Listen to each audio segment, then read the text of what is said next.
36 жаштагы Марал Кенжекулова 8 жылдан бери дал ушул вагондо 5 баласы менен күн кечирип келет. Жер алып, жаңы үй тургузабыз деген үй бүлөнүн тилегин ташкап, минтип оор акыбалга кептелди. Ортончу баласы күтүүсүз автокырсыкка учурап, аны менен кошо оор сыноолор арты менен келген. Процент алып, кредит жапчык. Кредиттен оған процент менен жапчык да, ошондон кийин бул балам операцияга 400 000 кредит алганбыз.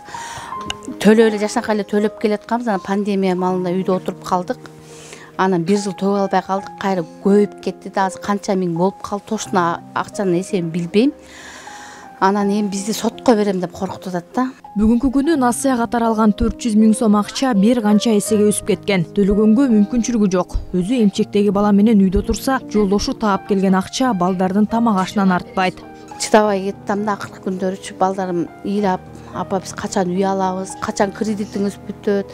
Өткөндө 2-3 жолу милициялар менен да келип кетишти да, кредит. Апа, досторум көрөп, эмне силердин үйүңөргө милициялар келип атат, эмне силердин милиция үйүңөрдү карап атат деп ошондо бул балдарым түшүндүрө албайт дейм, кредит жөнүндө алар каяктан билмек эле. Марал айымдын биринчи турмушунан 2 баласы бар. Алардын атасынан кордук көргөн эне ага айтпай Орусиядан Кыргызстанга качып келген. Андан бери мурдагы күйөөсү балдарына каралашкан эмес. Мен кайра жумушка барышым керек да десем эле келип газга чай койгонбуз, ошо ысык сууну үстүмө коюр да, могу тебирчи. Анан мен бетим алып качканга жетишинбей, биягым күйдү. Анан кийин эле 2-3 күн өткөндөн сен эжемдер тоготпойсуң, сен сыйлабайсың, манты кылып кой десең кылып койбойт белең, мен осо сен бир катының алың жетпейт деп мен шылыңдап атат. Анан кийин 3 литрлик баклажка пиво ичип келиптир, пивосы түгөнүп калып, ошо суу куюп алып урду да меничи.